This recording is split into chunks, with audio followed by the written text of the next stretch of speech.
أكوانها اقرأ كلام الله داوي نفوسنا لنحس في أعماقنا الإيمان. من فؤاد كالحجارة قسوة فإذا وعى القرآن حينا. یثرب میں 5 قبیلے آباد تھے، 3 یہودی قبائل تھے، بنو قریظہ، بنو قینقاع اور بنو نذیر، اور 2 قبیلے یہ تھے اوس اور خزرج۔ اگرچہ قدیم وہاں پر یہودی آباد تھے، اوس اور خزرج بعد میں آئے ہیں۔ اوس اور خزرج جو ہے وہ تو جب سیل عرم جو آیا ہے یمن میں، تو اوس اور خزرج یمن سے نکل کر آ کر یہاں آباد ہوئے، لیکن چونکہ بہرحال یہ عرب تھے اور یہ جو یہودی تھے یہ گویا کہ جیسے دیمک کھائی ہوئی لکڑی ہوتی ہے، بحیثیت مجموعی یہود کا حال وہ ہو چکا تھا۔ یہ دونوں قبیلے آ کر ان پر چھا گئے، لیکن خود ان 2 قبیلوں کے اندر آپس میں جنگ رہتی تھی اور یہودی خاص طور پہ ان کو لڑاتے تھے۔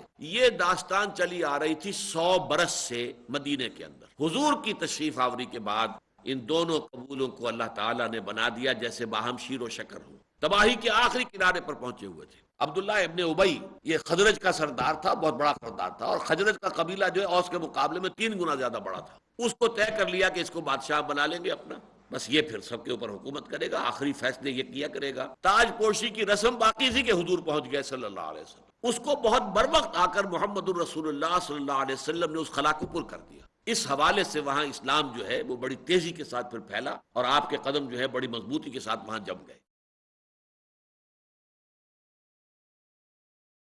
کنتم خیر امۃ اخرجت للناس تأمرون بالمعروف وتنہون عن المنکر وتؤمنون باللہ۔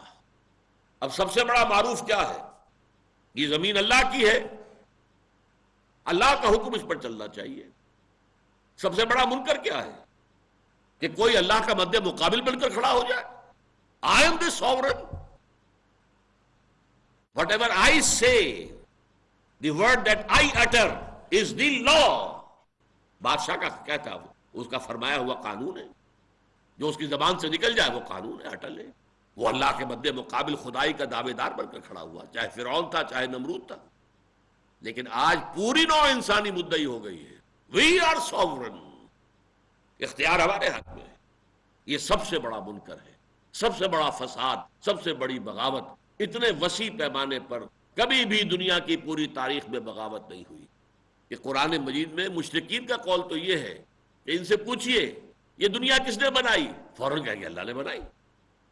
آج کے جو گمراہ شدہ ہیں، آج کے جو مشرک ہیں، جنہوں نے مادے کو اپنا جو ہے وہ معبود بنا لیا ہے، وہ تو یہ بھی ماننے کو تیار نہیں۔ وہ تو یہ تو مانتے تھے نا بارش کون برساتا؟ اللہ۔ کس کے ہاتھ میں ہے کل زمین و آسمان کا پورا نظام؟ قل من بیدہ ملکوت کل شیء وہو یجیر ولا یجار علیہ، سیقولون للہ، جواب دیتے تھے اللہ۔ ان کا تلبیہ کیا تھا؟ لبیک اللہم لبیک، لبیک لا شریک لک لبیک، لبیک لا شریک لک الا شریکا تملکہ وما ملک۔ اے اللہ میں حاضر ہوں، میں حاضر ہوں، میں حاضر ہوں، تیرا کوئی شریک نہیں سوائے اس شریک کے کہ جو کچھ اس کے پاس اختیار ہے اس کا بھی مالک تو ہی ہے اور اس شریک کا مالک بھی تو ہی ہے۔ یعنی ہمارے جو شریک ہے لات، عزا، منات، ہبل، یہ سب بھی تیری ملکیت ہے، تیرے بندے ہیں، اور ان کے پاس جو اختیار ہے وہ بھی تیرا دیا ہوا ہے۔ شرک کہاں گیا؟ اٹ ایویپوریٹڈ۔ بس درمیان میں واسطے ہیں جو کچھ انہوں نے مان لیے۔ یہ اللہ کے لاڈلے ہیں، اللہ کے چہیتے ہیں، اللہ کے نائبین سلطنت ہیں، آخر ان کا بھی کچھ اختیار ہوتا ہے، کچھ اللہ نے ان کو بھی اختیارات دے رکھے ہیں۔ کچھ لوگ ایسے ہوتے ہیں منہ چڑھے بادشاہوں کے کہ ان کی بات کو بادشاہ ٹال نہیں سکتا، ایسے ہی یہ بھی محبوب ہے۔ یہ تصور تھا، خدا کا تو انکار نہیں تھا۔ خدائے گاں، تمام خداؤں سے بڑا خدا ایک، وہ تو ایک ہی ہوتا تھا۔ کیپٹل جی سے لکھا جانے والا گاڈ تو ایک ہی تھا، دی اومنیپوٹنٹ، دی اومنیشینٹ، دی اومنیپریزنٹ God with capital G. He was all alone. چھوٹے جی سے لکھے جانے والے تھے گاڈز اینڈ گاڈیسز، دیوتا اور دیویاں، لیکن وہ چھوٹے جی سے لکھے جاتے تھے۔ اگر ان کے ہاں ہندوؤں میں دیوی اور دیوتا تھے، ان سب کے اوپر مہادیو تو ایک ہی تھا، مہادیو تو دو نہیں تھے، مہادیو ایک تھا۔ تو یہ جو تعدد تھا آلہہ کا، یہ اوپر جا کر توحید میں ضم ہو جاتا تھا، لیکن عملاً کیا ہوتا تھا؟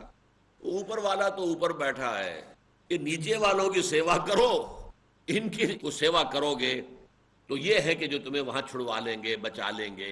ہم شفعاؤنا عند اللہ، یہ اللہ کے ہاں ہمارے سفارشی بنیں گے۔ تو ظاہر بات ہے کہ ڈپٹی کمشنر سے تو کسی بیچارے کاشتکار کو سروکار کیا پڑھنا ہے ساری عمر تو اس کا واسطہ پٹواری صاحب سے ہے۔ تو یہ پٹواری جو ہے اس کائنات کے، تو ساری جو ہے وہ سیوا ان کی ہوتی ہے۔ یہ ہوتا ہے شرک کا عملی معاملہ، ورنہ اصل میں تو وہ مانتے ہیں کہ on top there is one God, ایک خدا ہے، ایک اللہ ہے، ایک مہادیو ہے، ایک کیپٹل جی سے لکھے جانے والا گاڈ ہے، ایک خدائے گاہ ہے۔ لیکن آج کے دور میں آ کر یہ ہوا ہے کہ اس کا انکار مطلق۔ کنتم خیر امۃ اخرجت للناس تأمرون بالمعروف وتنہون عن المنکر وتؤمنون باللہ۔ اب دیکھیے یہ جس مقام پر مسلمان فائز کر دیے گئے یا امت محمد فائز کر دی گئی، اب سب سے زیادہ بٹر کنفنٹریشن کس کی طرف سے ہوگی؟ ظاہر بات ہے جن کو معزول کر کے آپ کا نصب کیا گیا ہے، سب سے بڑی دشمنی تو انہی کے دل میں ہوگی۔ ان کا تکبر تھا کہ جو مانے ہو گیا، ورنہ یہ کہ وہ بھی اگر ایمان لے آتے حضور پر تو وہ بھی جو بھی اس وقت اعزاز ہو رہا تھا امت محمد کو حاصل، اس کے اندر وہ بھی شریک ہو جاتے۔ تکبر آڑے آیا، مانے کیسے؟ یہ تو جاہل قوم کا فرد، امی قوم سے، خود امی، ان پڑھ، اس کو ہم مان لیں؟ کیسے مان لیں؟ نبوت اور رسالت جو ہے وہ تو ہمارے گھر کی شے تھی، وہ تو ہماری خانہ زاد لونی تھی، ہمیشہ سے ابراہیم سے لے کر آج تک ہمارے ہاں یہ نبوت چلی آئی ہے۔ یہ کون آ گیا باہر سے؟ ایک باہری، جو ہمارے بنگالی بھائی کہتے تھے یہ باہری آ گئے، یہ باہر کا آدمی آ گیا، یہ کہاں سے دخل اندازی ہو گئی ہے؟ اس تکبر کی وجہ سے ایمان نہیں لائے۔ اور ظاہر بات ہے کہ اب تاریخ کا بہاؤ تو روک نہیں سکتے، فی الواقع تو اب یہ امت بن گئی، امت نے ٹیک اوور کر لیا، چارج جو ہے وہ چینج ہو چکا ہے، لہٰذا اب اس تکبر نے حسد کی شکل اختیار کر لی۔ یہ دو الفاظ اچھی طرح نوٹ کر لی۔ یہود کے طرز عمل میں، سابقہ امت مسلمہ کے طرز عمل میں، اس نئی امت مسلمہ کے نسب ہو جانے کے بعد دو کیفیات پیدا ہوئی۔ نمبر ایک، تکبر جو آڑے آیا اس دین کو قبول کرنے میں، محمد کی رسالت کا اقرار کرنے میں صلی اللہ علیہ وسلم، اور جو محرومی ہوئی اس کی بنا پر حسد۔ یہ حسد آپ کہتے ہیں اس کے لیے لفظ آگ آتا ہے، حسد کی آگ میں جلتا ہے انسان۔ یہ پورا رکوع تقریباً اب جو ہے وہ انہی دو کیفیات کے بیان پر ہے کہ سابقہ امت کے اندر اب یہ دو کیفیات ہوں گی۔ اے مسلمانوں، اب تمہیں سب سے پہلے ان سے خبردار رہنا چاہیے، ان کی ریشہ دوانیاں، یہ اندر ہی اندر جو ہے سازشیں کریں گے، ان کی یہ حسد کی آگ جو ہے مختلف شکلوں میں ظاہر ہوگی، یہ سازشیں کریں گے، سازشوں کا جال پھیلائیں گے۔ مشرکین مکہ کو بھی یہ ابھار کر لاتے رہے ہیں جنگ کے لیے۔ یہ سارا کا سارا طرز عمل جو ہے وہ اصل میں صاف نظر آ رہا ہے، اس کی وجہ کیا ہے؟ یہ محروم کیے گئے ہیں، معزول کیے گئے ہیں، ان کی جگہ پر اب تمہیں نصب کیا گیا ہے، تمہیں فائز کیا گیا ہے، لہذا اب تمہارے بارے میں ان کا طرز عمل بالکل یہی ہوگا۔ وہ طرز عمل ہے کہ جو یہود کا چل رہا ہے اس وقت سے، حضور کے زمانے سے، اور آج وہ نقطۂ عروج کو پہنچا ہوا ہے، اس فرق کے ساتھ کہ اس وقت یہودیوں کی دشمنی دو سے تھی، عیسائیوں سے بھی اور مسلمانوں سے۔ آج عیسائیوں کو وہ فتح کر چکے ہیں، عیسائی ان کے ہاتھ میں آلہ کار بن چکے ہیں۔ ایک چھوٹی سی اقلیت ہے کہ جو ایک بہت بڑی اکثریت، آپ کو معلوم ہے دنیا کی پاپولیشن جو اس وقت ہے اس میں سب سے بڑی تعداد کرسچنز کی ہے، 6 میں سے تقریباً 1.25 ارب، 175-180 کروڑ جو ہے وہ عیسائی ہیں، مسلمان اس کے بعد نمبر 2 پر آتے ہیں۔ لیکن یہ ہے کہ یہ پورے کے پورے اب 13 یا 14 ملین یہودیوں کے پنجے میں ہے، فرنگ کی رگے جہاں پنجے یہود میں ہے۔ یہ ایک لمبی داستان ہے، حالانکہ قرآن کے نزول کے وقت عیسائیوں میں اور یہودیوں میں شدید دشمنی تھی، لیکن یہ جو قرآن مجید میں کہا گیا بعضہم اولیاء بعض، یہ ایک طرح کی پیشن گوئی تھی کہ جو اس دور میں آ کر پوری ہوئی۔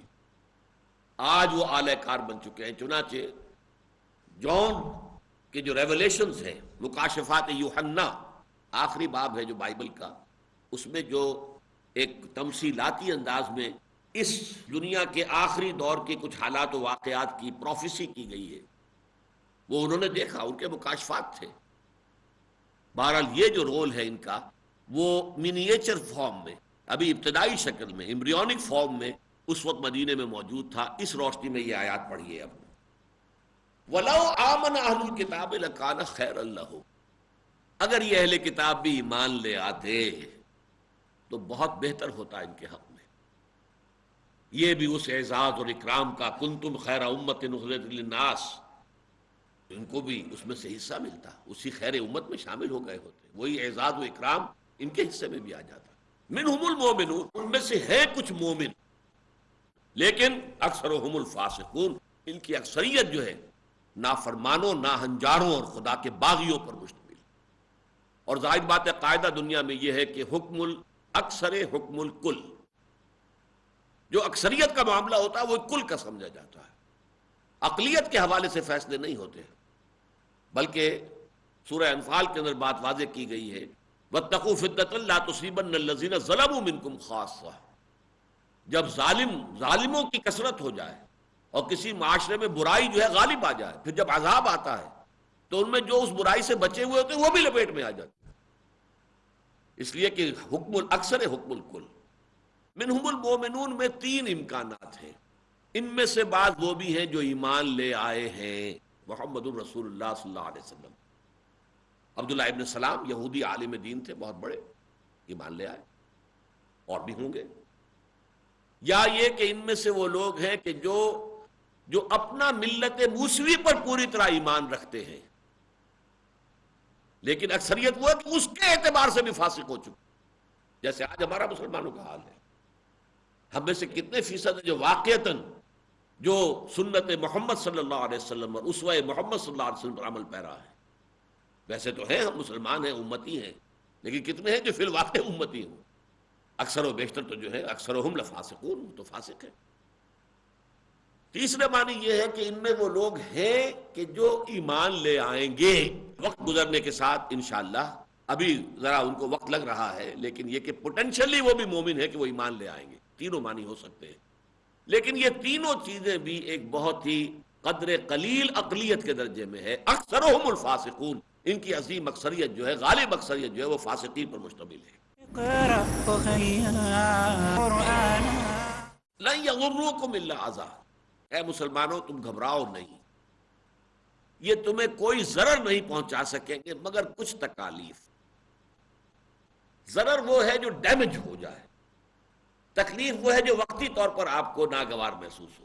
تو ضرر تو یہ نہیں پہنچا سکیں گے، ان کے اندر اتنا بلبوتا نہیں ہے، اتنا دم نہیں ہے، ان میں وہ کردار جو ہے انسانی کردار، وہ جرت، وہ ہمت وہ نہیں ہے کہ یہ مقابلے میں آ کر خم ٹھوک کر تم سے مقابلہ کر سکے. لن یضروکم، ان کی مخالفت، ان کی سازشیں تمہیں کوئی مستقل نقصان نہیں پہنچا سکیں گے. الا اذن، ہاں تکلیف دہ باتیں ہوں گی، کوئی تانے ہوں گے، کوئی تشنے ہوں گے، کوئی اور سازشیں ہوں گی، اس کی وجہ سے کچھ ایسی خبریں افواہیں اڑائیں گے جس سے کہ تمہارے اندر سراسیمگی پیدا ہو جائے. ایسی حرکتیں تو یہ کر سکتے ہیں، لیکن یہ کہ یہ کوئی پرماننٹ ڈیمیج کرنے کی پوزیشن میں نہیں ہے. لن یضروکم الا اذى وان یقاتلوکم یولوکم الادبار ثم لا ینصرون.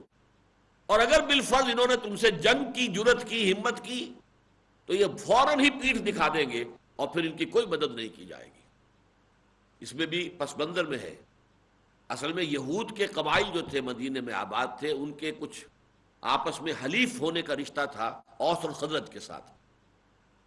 اور خزرج کے جو حلیف تھے، اور خزرج میں سب سے بڑا منافق بیٹھا ہوا تھا عبداللہ ابن ابی، وہ انہیں شہ دیتا رہتا تھا گھبراؤ نہیں، اگر محمد نے تمہارے خلاف کوئی اقدام کیا تو ہم تمہاری مدد کریں گے، اگر محمد نے تمہیں مدینے سے نکلنے کا حکم دیا تو ہم بھی نکلیں گے تمہارے ساتھ. یہ جو ہے سپورٹ، ثم لا ینصرون، پھر وہ مدد نہیں دے سکیں گے. یہ بات بڑی تفصیل سے آئی ہے سورۃ الحشر کے اندر کہ یہ لوگ جو ہیں یہ صرف کہہ رہے ہیں کہ ہم تمہاری مدد کریں گے اور ہم تمہارے ساتھ ہی نکلیں گے، اور اگر جنگ ہوئی تو تمہارا ساتھ دیں گے. ان میں سے کوئی ساتھ دینے والا نہیں. منافق بھی تو منافق اسی لیے کہ اسے جان اور مال بہت پیاری ہے، جان بھی پیاری ہے، مال بھی پیارا ہے. یہ تو منافقت کا اصل سبب تو یہی ہے. یہ کیسے میدان میں آ جائیں گے کھلم کھلا اپنے جان اور مال کا رزق لے کر؟ اور یہودیوں کا معاملہ بھی وہ ہے جو آج مسلمانوں کا ہے. وہن پیدا ہو چکا ہے ان میں. وہن کیا ہے؟ کراہیت الموت وحب الدنیا، دنیا کی محبت اور موت سے فرار اور موت کا خوف. یہ پیدا ہو جائے تو پھر کسی قوم کے اندر کوئی دم نہیں رہتا، کوئی بلبوتا نہیں رہتا. تو ان یقاتلوکم، اے مسلمانوں اگر یہ تم سے جنگ کریں گے، یولوکم الادبار، یہ فوراً پیٹ دکھا دیں گے، جم نہیں سکیں گے. ثم لا ینصرون، پھر ان کی کوئی مدد بھی نہیں ہوگی. اگر یہ سمجھتے ہیں کہ کوئی منافقین مدینہ جو ہے ان کی مدد کو آ جائیں گے تو یہ بھی غلط ثابت ہوگا. اب وہ آیت آ رہی ہے جو سورہ بقرہ میں بھی آئی تھی، یہاں قدر تفصیل کے ساتھ آئی. ضربت علیہم الذلۃ والمسکنۃ وباؤوا بغضب من اللہ ذلک بانہم کانوا یکفرون بآیات اللہ ویقتلون النبیین بغیر الحق ذلک بما عصوا وکانوا یعتدون. یہ ہے آیت کہ جس پر ختم ہوا ہے 7واں رکوع سورہ بقرہ کا. ضربت علیہم الذلہ، ان پر ذلت تھوپ دی گئی. ضرب علی، جیسے آپ دیہات میں دیکھتے ہیں کہ عورتیں جو ہیں وہ اپلے تھاپتی ہیں اور پھر اپلے کو ذرا زور سے دیوار پر مارتی ہیں تاکہ وہ دیوار سے چپک جائے. یہ ہے کسی شے کو تھوپ دینا کسی چیز پر. تو یہ ہے ضرب علی. ضربت علیہم الذلہ، ان پر ذلت، اور ذلت کے لفظی معنی عربی زبان میں جو ہے وہ کمزوری کے، ضعف. والمسکنہ، اور مسکنہ کہتے ہیں کم ہمتی. ایک شخص اچھا بھلا ہے، تگڑا نظر آ رہا ہے، لیکن یہ ہے کہ وہ جسے آپ کہتے ہیں نیورستھینیا کا مریض ہے، اعصابی کمزوری ہے، گراں ڈیل آدمی ہے، لمبا چوڑا ہے، پورا ہے، لیکن ہمت ہے ہی نہیں. ہمت جواب دے گئی، وہ مسکنت ہے. مسکنت وہ ہے کہ جس میں انسان کی ہمت جواب دے جائے. ضربت علیہم الذلۃ والمسکنۃ وباؤوا بغضب من اللہ، اور وہ اللہ کا غضب لے کر لوٹے ہیں، اب اللہ کے غضب میں گر گئے ہیں. یہ آیت جو ہے یہ سورہ بقرہ میں آئی، اور چونکہ یہ بہنیں ہیں آپس میں، سورہ بقرہ سورہ آل عمران جوڑے کی شکل میں ہے، لہذا وہی آیت یہاں بھی آئی ہے. ضربت علیہم الذلۃ اینما ثقفوا، ان پر ذلت مسلط کر دی گئی ہے جہاں کہیں بھی یہ پائے جائیں گے. لیکن اس وقت کی صورتحال وہ نہیں ہے جو ان آیات میں آ رہی ہے. نوٹ کر لیجئے، a temporary change in the status, یہ عارضی ہے، وقتی ہے. بہرحال پہلی بات تو یہ کہ ضربت علیہم الذلۃ اینما ثقفوا، جہاں کہیں بھی یہ پائے جائیں گے ان کے اوپر ذلت. یورپ میں کئی سو برس تک انتہائی ذلیل یہ سمجھے جاتے تھے، انتہائی ان سے نفرت ہوتی تھی، شہروں میں آباد نہیں ہو سکتے تھے، ان کے گھیٹوز علیحدہ ہوتے تھے باہر، ان کو بہت گندا سمجھا جاتا تھا. جیسے کہ شدر اس طرح کی حیثیت یہودیوں کی رہی ہے یورپ کے اندر. یہ تو پروٹیسٹنٹ مذہب ایجاد ہوا، اور اس کے نتیجے میں جیسے کہ انہوں نے شیعہ اور سنی کی تقسیم جو ایک یہودی عبداللہ ابن سبا نے شروع کروائی تھی، ایسے ہی یہ کیتھولسزم اور پروٹیسٹنٹزم کے درمیان خلیج پیدا کیے یہودیوں نے، اور پھر پروٹیسٹنٹس کو اپنا اعلی کار بنایا اور ان کے ذریعے سے پھر اپنا سٹیٹس بھی اونچا کیا اور اپنے لیے سود کی اجازت حاصل کی، جس سے کہ بینکنگ کے بڑے نظام قائم کر دیے اور پورے یورپ کو اپنے قرضوں کے اندر جکڑ لیا. جس طرح آج ہم آئی ایم ایف اور ورلڈ بینک کے ہاتھوں میں غلام بنے ہوئے ہیں کہ ہمارا چیف ایگزیکٹو کہتا ہے کہ آئی ایم ایف اور ورلڈ بینک کے جو کارندے آتے ہیں ہمیں ان کے گوڈے گڈے پکڑنے پڑتے ہیں. وہ حال تمام یورپین نیشنز کا تھا یہودی بینکرز کے سامنے. تمام ممالک جو ہیں یورپ کے وہ مقروض تھے یہودی بینکرز کے، اور ان کے گوڈے گڈے پکڑتے تھے. یہ ہاؤس آف گولڈ سمتھس اور ہاؤس آف روتھ شائلڈز کے اسی زمانے میں پروٹیسٹنٹ مذہب کی ایجاد کے بعد جب تک کہ پوپ کا رول تھا، پوپ کی حکومت تھی، اس میں اور بہت خرابیاں تھی، وہ دوسری بات ہے، لیکن سود حرام تھا. کوئی انٹرسٹ بیس ٹرانزیکشن نہیں ہو سکتا تھا یورپ میں. پروٹیسٹنٹس کے ذریعے سے اجازت حاصل کی اور پھر بینکنگ کا نظام بنا کر اور پورے یورپ کو جکڑ لیا، جس کو کہ علامہ اقبال اس صدی کے آغاز میں دیکھ آئے تھے کہ فرنگ کی رگے جہاں پنجے یہود میں. ضربت علیہم الذلۃ اینما ثقفوا الا بحبل من اللہ وحبل من الناس. اب یہاں الا کر دیا گیا، استثناء ہے. اللہ کے کسی عہد کے بہانے کے سہارے یا لوگوں کے کسی عہد کے سہارے کوئی تھوڑا سا انہیں سہارا مل جائے تو مل جائے، ورنہ خود اپنے پاؤں پر کھڑے نہیں ہو سکیں گے. اللہ کا عہد جو محمد رسول اللہ کے ذریعے سے ہوا کہ آپ مدینہ تشریف لائے اور آپ نے معاہدہ کر لیا یہودیوں کے ساتھ، تینوں ان قبیلوں کے ساتھ جکڑ لیا انہیں. لیکن جہاں وہ جکڑے گئے وہاں ان کا سٹیٹس بھی تو ہو گیا نا، وہ اب مسلمانوں کے ہم پلہ ہو گئے. وہ گویا کہ مدینے میں برابر کے سٹیزن قرار پا رہے ہیں مسلمانوں کے ساتھ، اور اس اعتبار سے جوائنٹ ڈیفنس کے اعتبار سے وہ ایک امت ایک ملت ہونے کی حیثیت حاصل کر رہے ہیں مسلمانوں کے ساتھ. یہ کیا ہے؟ حبل من اللہ، اللہ کے رسول محمد صلی اللہ علیہ وسلم کے ایک معاہدے کی حیثیت سے اس کی روح سے انہیں ایک سٹیٹس حاصل ہو گیا ہے۔ وہ حبل من الناس، یا لوگوں کے سہارے، لوگوں سے کوئی معاہدے ہیں، حلیف ہیں، خزرج کے حلیف ہیں، فلاں کے حلیف ہیں، اور کسی قبیلے کے ساتھ حلیفی ہے، یا اور دنیا میں اسی طریقے سے کسی اور کے سہارے پر کھڑے ہیں، یعنی یہ وہ آکاش بیل ہے جو اپنے تنے پر کھڑی نہیں ہوتی ہے، درختوں کے اوپر چڑھتی ہے۔ وہ درخت جو ہے وہ حق کا بھی ہو سکتا ہے، باطل کا بھی ہو سکتا ہے، لیکن یہ کہ وہ درخت چاہیے اسے، ورنہ وہ خود جو ہے نہیں چڑھ سکتی، اس کے اندر یہ صلاحیت نہیں ہے۔ ضربت علیہم الذلۃ اینما ثقفوا الا بحبل من اللہ وحبل من الناس وباؤوا بغضب من اللہ، وہی الفاظ جو سورہ بقرہ میں آئے، اور یہ گر گئے ہیں اور کمایا ہے انہوں نے، they have earned the wrath of Allah subhanahu wa ta'ala، وباؤوا بغضب من اللہ، they have earned the wrath of Allah subhanahu wa ta'ala، وضربت علیہم المسکنہ۔ اب یہاں یہ مسکنہ کو آخر میں لائے، سورہ بقرہ میں ضربت علیہم الذلۃ والمسکنۃ وباؤوا بغضب من اللہ، وہاں وہ غضب اور ذلت کے درمیان مسکنت ہے، یہاں ذلت کا بیان پہلے آ گیا، غضب کا بیان پہلے آ گیا، اس کے بعد مسکنت ہے، ان کے اوپر مسکنت تھوپ دی گئی ہے۔ کم ہمتی، مقابلہ کر ہی نہیں سکتے، ہتھیاروں کے انبار جمع تھے بنو قینقاع کے ہاں، لیکن حضور نے محاصرہ کیا، فوراً ہتھیار ڈال دیے، ٹھیک ہے آپ جو فیصلہ کریں۔ بنو نذیر کا یہ معاملہ ہوا، بنو قریظہ کا یہ معاملہ ہوا، حالانکہ بڑی جمعیت تھی، بڑے مضبوط قلعے تھے، ان کی فصیلیں توڑنا آسان کام نہیں تھا مسلمانوں کے لیے، لیکن ہمت ہی نہیں تھی۔ مقاومت کے لیے کوئی ہمت چاہیے، انسان کے اندر حوصلہ چاہیے، کھڑا ہونے کے لیے ریڑھ کی ہڈی کو مضبوط ہونی چاہیے، وہ ریڑھ کی ہڈی جواب دے چکی ہو تو کیا کرے گا انسان۔ ضربت علیہم المسکنہ ذالک بانہم کانوا یکفرون بآیات اللہ، یہ ان کی کیفیت ہوئی ہے اس سبب سے کہ یہ اللہ کی آیات کا انکار کرتے رہے، وَيَقْتُلُونَ الْأَنْبِيَاءَ بِغَيْرِ حَقٍ، اور یہ انبیاء کو قتل کرتے رہے ناحق۔ حضرت یحییٰ کو انہوں نے قتل کیا، حضرت زکریا کو انہوں نے قتل کیا، ان کی تو تاریخ جو ہے داغدار ہے انبیاء کے قتل سے۔ ذَلِكَ بِمَا عَصَوْا وَكَانُوا يَعْتَدُونَ، یہ سارا جو حال ان کا ہوا اس لیے ہوا کہ انہوں نے نافرمانی کی روش اختیار کی اور اپنی حدود سے تجاوز کیا۔ یہ وہی الفاظ بعین ہی جس پر کہ سورہ بقرہ کی آیت جو ہے وہ ختم ہوتی ہے، ذالک بما عصوا وکانوا یعتدون۔ وہاں یقتلون النبیین ہے، یہاں آیا یقتلون الانبیاء بغیر حق۔ ضربت علیہم الذلۃ والمسکنۃ وباؤوا بغضب من اللہ، ذالک بانہم کانوا یکفرون بآیات اللہ ویقتلون النبیین بغیر الحق، ذالک بما عصوا وکانوا یعتدون۔ یہ ہے آیت سورہ بقرہ کی۔ یہاں وہ آیت ذرا کچھ اضافوں کے ساتھ، کچھ توضیحات کے ساتھ، کچھ ترتیب کی تبدیلی کے ساتھ آئی ہے، لیکن جیسا کہ اس سے پہلے بھی میں نے عرض کیا تھا، قرآن مجید کا یہ اعتراف حق ہے کہ اس گئے گزرے دور میں بھی کوئی ان کے ہاں اب بھی اچھے لوگ موجود ہیں۔ اقرأ أخيا ورتل القرآن